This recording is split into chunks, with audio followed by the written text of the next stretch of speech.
Halo, para penggemar otomotif. Pernahkah kalian mendengar tentang ban vulkanisir?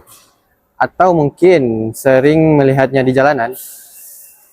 Ban yang sering jadi perdebatan katanya hemat, tapi juga bikin was-was. Kali ini kita akan bedah tuntas semua fakta, data, dan seluk-beluk ban vulkanisir secara detail dan akurat.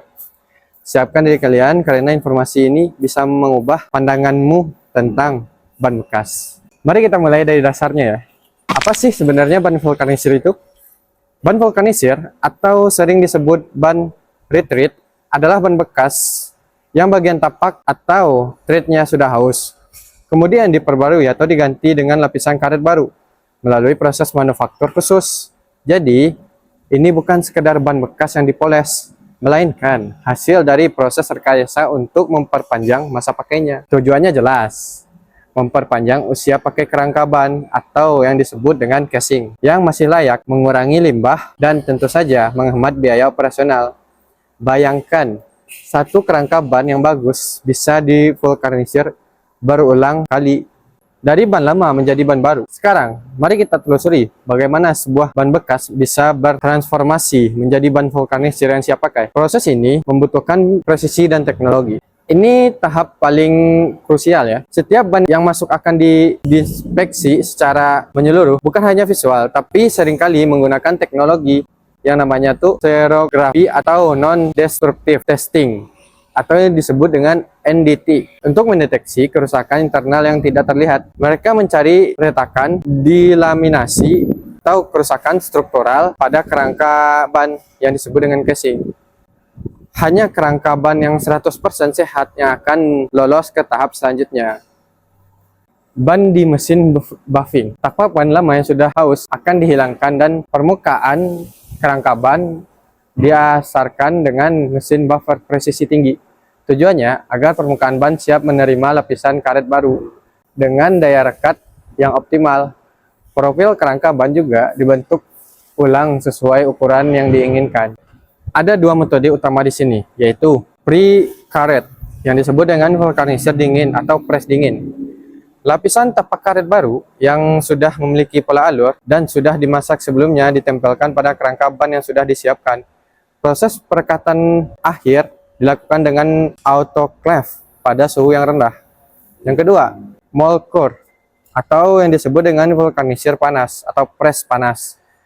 Karet mentah yang belum berpola diaplikasikan pada kerangka ban. Kemudian ban dimasukkan ke dalam cetakan yang berpola dan dipanaskan dengan tekanan tinggi hingga karet matang dan membentuk pola baru.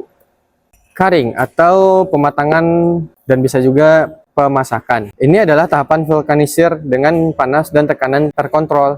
Lapisan karet baru akan matang dan menyatu secara kimiawi dengan kerangka ban. Suhu dan waktu pematangan sangat presisi untuk memastikan kekuatan ikatan yang maksimal. Finishing dan pemeriksaan akhir. Setelah dingin, ban akan diperiksa lagi secara menyeluruh. Cacat kecil diperbaiki dan ban diuji untuk memastikan tidak ada delaminasi atau masalah kualitas lainnya. Mereka juga sering melakukan balancing awal. Sekarang mari bicara data. Mengapa industri vulkanisir ini terus berkembang dan menjadi pilihan banyak operator armada besar ya? Ini adalah daya tarik utamanya. Sebuah ban vulkanisir bisa menghemat 30 hingga 50% dari harga ban baru, tergantung kualitas dan merek ya. Untuk operator truk dan bus dengan puluhan hingga ratusan unit, penghematan ini berarti miliaran rupiah per tahunnya. Contoh, jika ban baru ring 16 ukurannya 7,5 ring 16 seharga satunya 1.500.000, maka ban vulkanisir bisa di rentang 750 hingga 1 jutaan. Apa sih dampak lingkungan positifnya?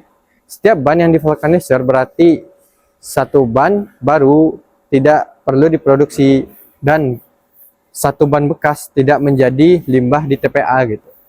Menurut sumber Rubber Manufacturer Association atau Produksi Asosiasi Vulkanisir Ban Internasional, produksi ban baru membutuhkan sekitar 20 galon minyak mentah per ban dan menghasilkan sekitar 20 pounds emisi CO2.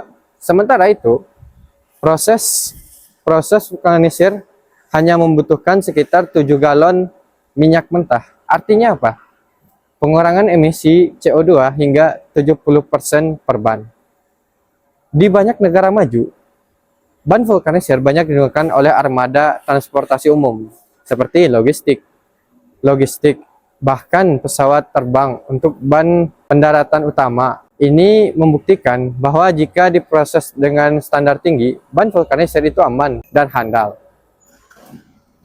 Menurut sumber TIA, European Tire and Rubber Manufacturer, di Amerika Serikat, lebih dari 80% maskapai penerbangan komersial menggunakan ban vulkanisir pada pesawatnya. Sekitar 50% hingga 80% ban truk dan bus di Eropa dan Amerika Utara adalah ban vulkanisir. Kekurangan dan risikonya. Meskipun banyak kelebihannya, kita juga harus jujur membahas risikonya ya. Kekurangan ban vulkanisir terutama muncul jika prosesnya tidak standar atau ban dasarnya yang digunakan sudah rusak ya. Ini poin kunci. Tidak semua pabrikan vulkanisir memiliki standar kualitas yang sama. Ada yang menggunakan bahan inferior atau proses yang tidak terkontrol.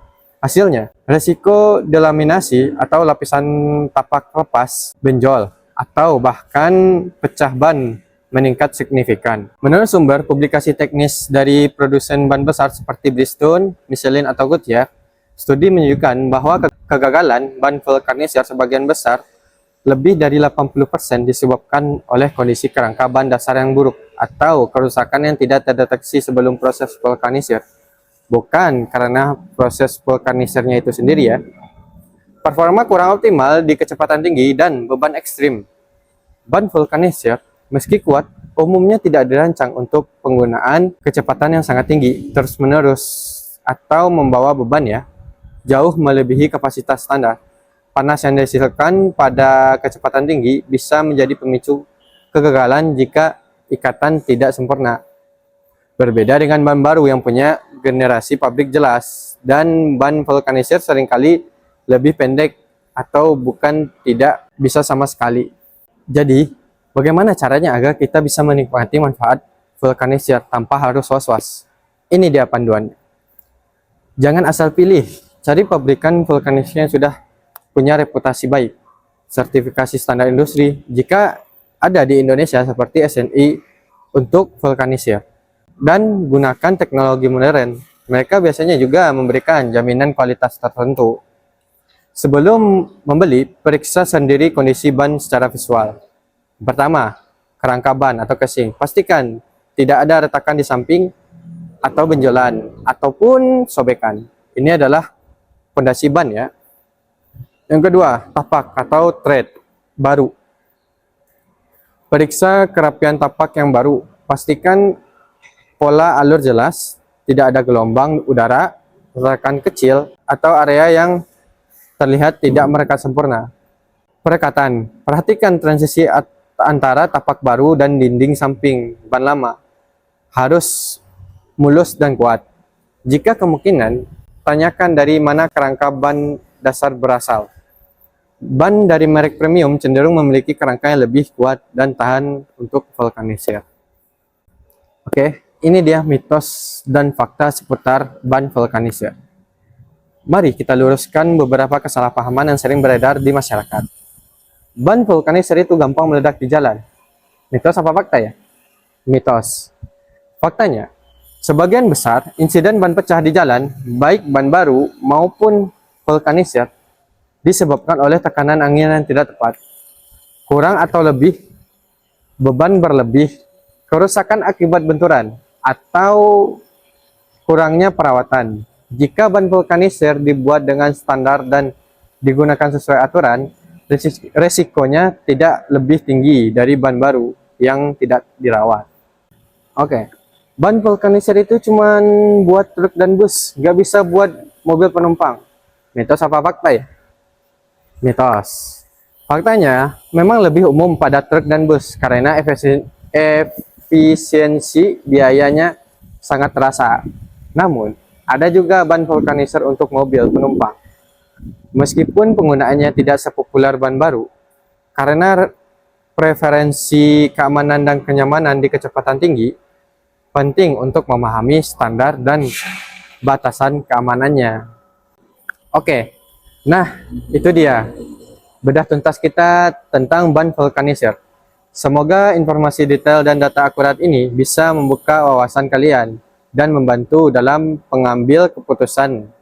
Ingat, ban vulkanizer bukanlah ban inferior, melainkan solusi cerdas yang efisien dan ramah lingkungan, asalkan dipilih dari sumber yang terpercaya dan digunakan sesuai peruntukannya ya. Punya pengalaman menarik dengan ban vulkanizer?